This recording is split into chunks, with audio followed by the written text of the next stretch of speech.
ఈరోజు పాతకాలపు వంటకాలు చేయాలనుకుంటున్నాను. నేను పప్పు గోంగూర వండుతున్నాను. ఆ పప్పు గోంగూర నా పాతకాలం వంటలాగా వండుతాను.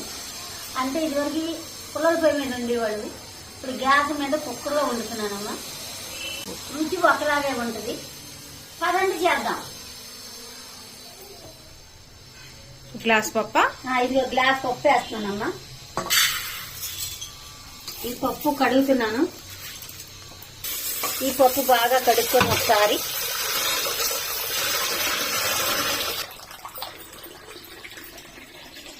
ఈ గ్లాస్తో 3 గ్లాసులు పోయాలా. మీ గ్లాస్ పప్పుకి 3 గ్లాసులు నీళ్లు, కుక్కర్లో కాబట్టి.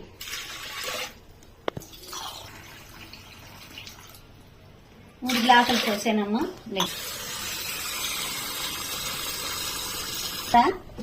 ఇది కాడలన్నీ ఒలుసుకొని పక్కన పెట్టుకున్నానమ్మా. ఈ గోంగూర ఎంత అనుకున్నారు? 10 రూపాయలు గోంగూర కొన్నానమ్మా. 10 రూపాయలు అంటే ఒక కట్ట 2 కట్టల? ఒక పెద్ద ఇంత లావు కట్ట, ఇంత పొడుగు కట్ట, ఒకటే కట్ట. ఏది ఇంత లావు ఉంది కట్ట, ఇంత పొడుగు ఉంది. అది ఇగో కడిగి ఇందులో పెట్టుకున్నాను. పప్పులో వేస్తున్నానమ్మా.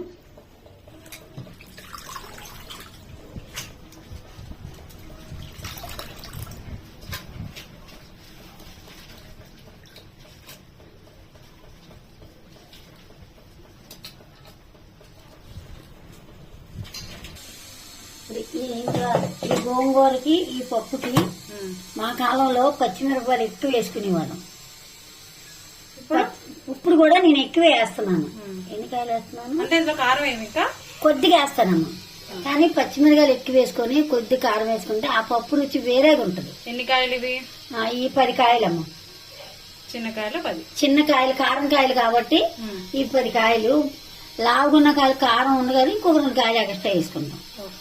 కానీ పచ్చిమిరకాయలతో వండుకున్న పప్పు రుచిగా ఉంటుంది.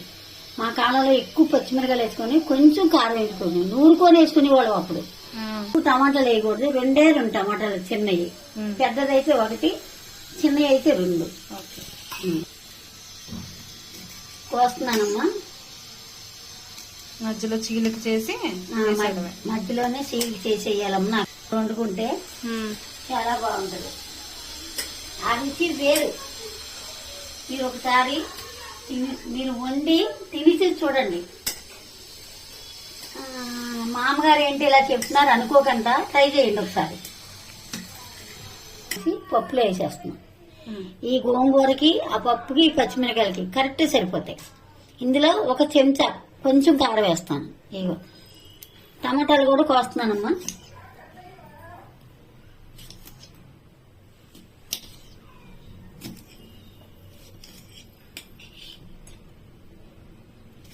అంతే, అలా పొడుగు అలా కోసేస్తే సరిపోద్దా?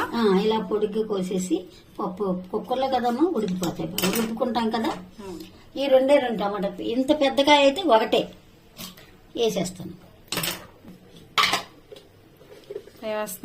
కారం వేస్తాను. మన పచ్చిమిరకాయలు వేసాను కదా, ఇదిగమ్మా చెంచా వేస్తాను.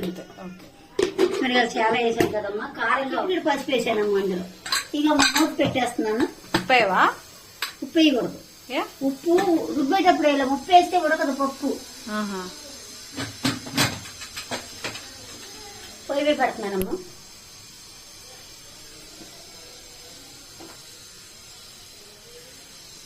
ఇవి 4 విజిల్, 4 గాని 5 గా. మీడియంలో 4 విజిల్ అమ్మా. పెద్ద మంట పెడితే లోన ఎగిరిపోతాయి నీళ్లు, పప్పు ఉడకదు, మాడిపోతాయి. మాడకంట భద్రంగా చూసుకొని వేసుకుంటే బాగుంటుంది.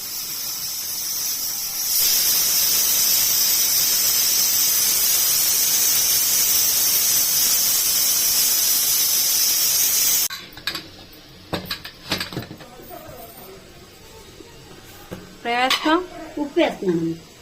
దీనికి తగినంత ఉప్పు. స్పూను పైన మా స్పూన్ పెట్టుకోవాలి మనం. అదే ఇక రుబ్బుతున్నాను చూడండి.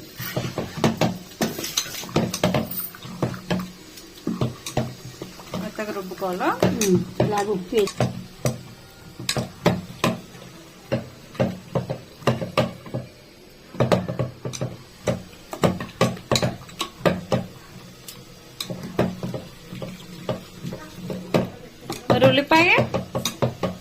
తాలింపు వేస్తాను. ఒక్కోసారి పప్పులో వేస్తాను, అలా ఇలా వేసుకుంటే బాగుంటది. ఇలా కూడా వేసుకుంటే నూనెలో బాగుంటుంది. మగ్గితే నూనెలో మగ్గితే ఉల్లిపాయ బాగుంటది. వేగిన తర్వాత ఉల్లిపాయ కూడా అందులోనే మగ్గబెట్టి ఆ తాలింపు ఈ పప్పులో వేసేస్తాను. తాలింపు వేస్తున్నావా? పప్పు తాలింపు వేయడానికి తాలింపు రెడీ చేస్తున్నానమ్మా. ఇంతంత ఎండుమిరగాయలు ముక్కలు చేసి ప్లేట్లో వేసుకున్నాను. ఇప్పుడు తాలింపు వేస్తున్నాను చూడండి. ఆవాలు కొన్ని, ఆవాలు కొన్ని, ఒక చిన్న స్పూన్ అంత, ఒక చిన్న స్పూన్ అంత జీలకర్ర, చిన్న స్పూన్, చిన్న స్పూను, అర స్పూన్ అని వేసుకో. నాకు ఆ స్పూన్ సంగతి తెలియదమ్మా, నా చేతి అదా మీద వేస్తున్నాను, నాకు ఇలాగే తెలుసు. అన్ని అర స్పూన్లు, స్పూన్లు అయితే ఆ వేసి అన్ని అర స్పూన్ వేస్తారు. అదిగమ్మ తాలింపు.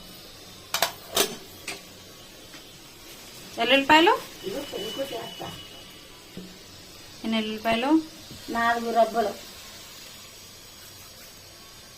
4 రబ్బలు, రబ్బులమ్మా. అది చెదగొట్టి తాలింపులో వేస్తున్నాను, అంట్లో వేసుకుంటున్నా. ఇలా చెదగొట్టి వేసుకుంటే ఏగి రసం అంతా పప్పులోకి వచ్చి చాలా కమ్మగా ఉంటుంది. కరివేపాకు వేస్తాను.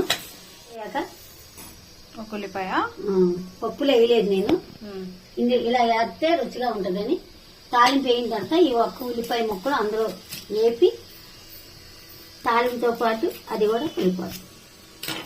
ఇలాగే 4 ముక్కలుగా, పెద్దపాయ అయితే 6 ముక్కలుగా ఒక బద్ద కోసుకుంటే ఉల్లిపాయలు మగ్గుతాయి, అందులో మగ్గుతాయి, రుచిగా ఉంటది. పప్పు తాలింపుకి వేస్తున్నానమ్మా.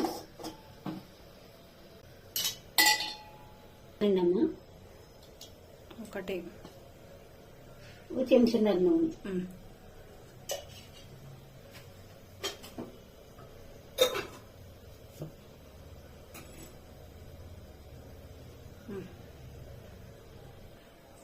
కొద్ది కరివేపాకు, ఎల్లుల్లిపాయలు, ఎండుమిరగాయలు, తాలింపులు ఇవన్నీ రెడీ చేసి పెట్టుకున్నాను. ఇప్పుడు ఎండుమిరగాయలు వేస్తున్నానమ్మా. ఎండుమిరగాయలు, ఎల్లుల్లిపాయలు వేస్తాను.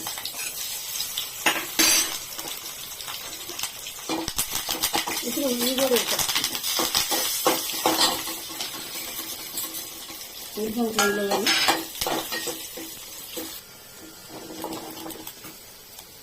అయిపోయా, మగ్గిపోయా. ఈ తాలింపు లేగాయి కదమ్మా.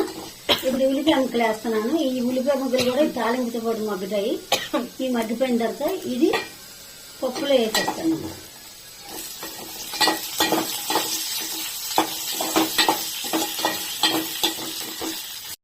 పచ్చిగా ఉంటే బాగోదు. ఈ ఉల్లిపాయ ముక్కలు నంచుకున్నా మీకు బాగుంటుంది. పప్పులో కొంచెం మగ్గాలి, ఇంకా కొద్దిగా ఉండాలి.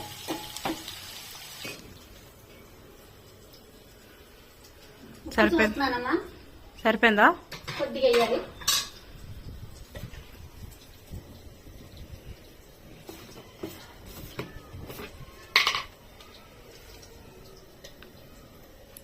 ఒక 2 స్పూన్లు మొత్తం కలిపి 2 చెంచాలు వేసుకోవాలమ్మ. ఎందుకు తగ్గించేస్తున్నానంటే తగ్గితే వేసుకోవచ్చు, ఎక్కువ వేసాం అనుకో ఎక్కువ అయిపోయి మన కింద కూడా బాగుంది, పారేవలసి వస్తుంది. అందుకని మీ పట్టి తగ్గించేస్తాను. మీరు కూడా అలా చూసుకొని చేసుకోవచ్చు. మగ్గిపోయాను, కనబడుతున్నాయిగా మీకు మగ్గిపోవడం. ఇప్పుడు ఈ మగ్గిపోయిన తాలింపులు పప్పులు వేసేస్తాను.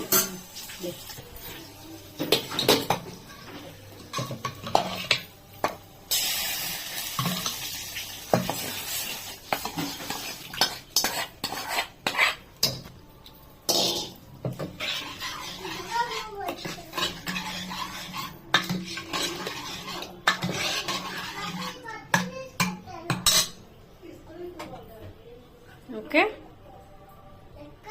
చూస్తానమ్మ తాలింపు వేసాక ఎలా ఉందా. సరిపోయిందా? పకడ సూపర్, చాలా బాగుంది, చాలా బాగుంది. ఇలా మీరు చేసుకుంటే వెరైటీగా చాలా కమ్మగా రుచిగా ఉంటది. నేను ఉల్లిపాయలు పప్పులో వేయలేదు, తాలింపులో వేపాను. ఉల్లిపాయ పెద్ద ముక్కలు కోసి వేపాను. అది ఇంత వేస్తే తగుమాతగా ఉంది, తగినంత రుచిగా ఉంది. ఒక్కసారి చేసి చూడండి అమ్మా, తెలుస్తుంది మీకే. తర్వాత వీడియోలో కలుద్దాం. నమస్కారం. సబ్స్క్రైబ్ చేసుకోండి.